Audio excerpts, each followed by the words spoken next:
Alright, well, I know it's been an extremely long time since I made any videos on YouTube here. Been super busy. That's kind of the age-old excuse.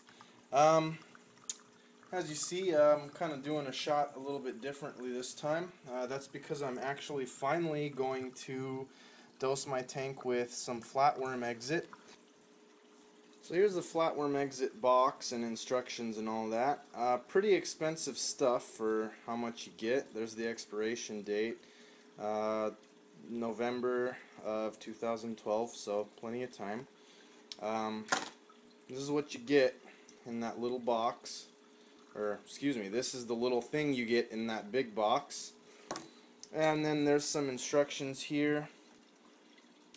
Basically 4 drops. Let's see if I can get in on that.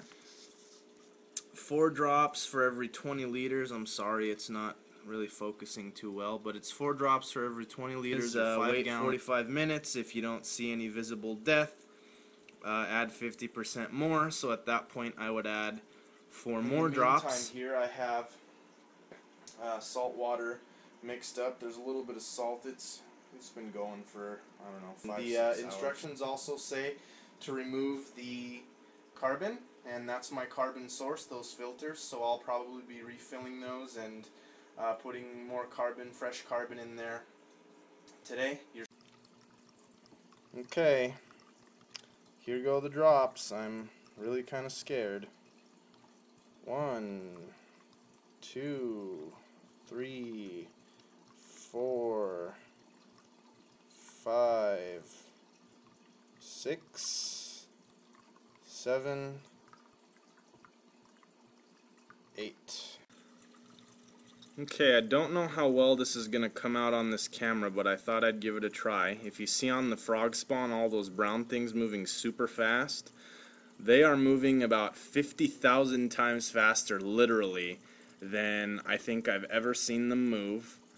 You can see them moving around on those mushrooms too, and they're probably irritating the mushrooms a little bit.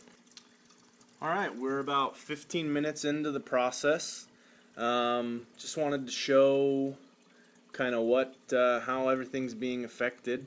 The shroom type corals sure don't seem to be happy. That has me a little bit nervous. Not too bad though, because really honestly the shrooms and the frog spawn were the things that were just absolutely covered with the flatworms.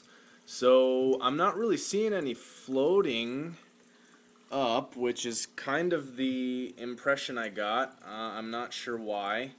I don't know why I feel that way, but the impression I had was that they're going to kind of float up and then I'm just going to siphon them. Oh yeah, okay, I do actually see some. I lied.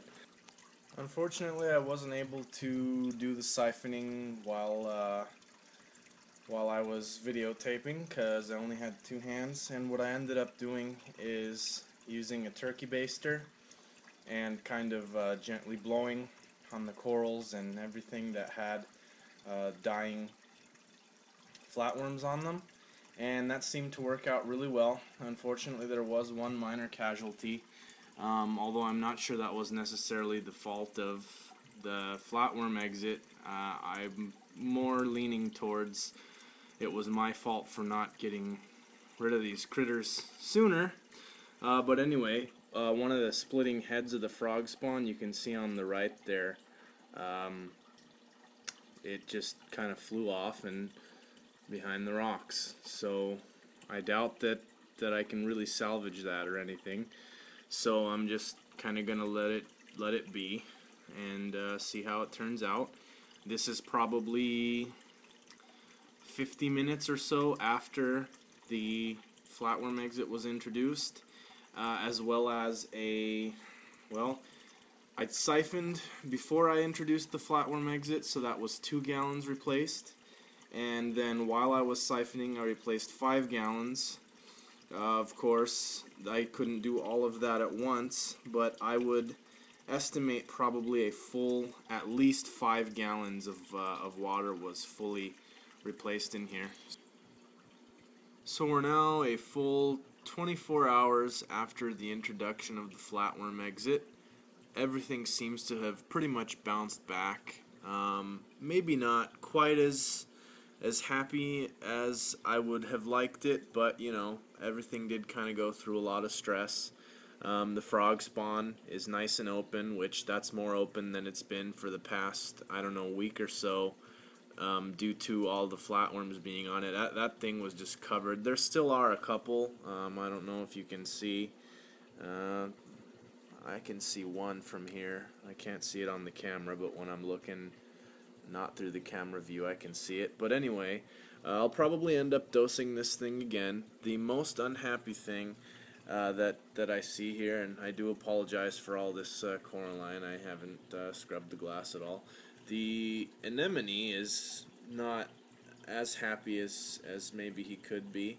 Hopefully he'll be okay and he'll bounce back. Every now and then he'll kind of shrink up and bounce back a little bit. So I'm going to give the tank a little bit of time to adjust, and then I'm probably going to get to actually scrubbing a lot of this coralline and stuff off, since it truly is taken away from, you know, viewing the tank. But I figured that doing all of that scrubbing and whatnot right away would just put more stress on the tank than it needs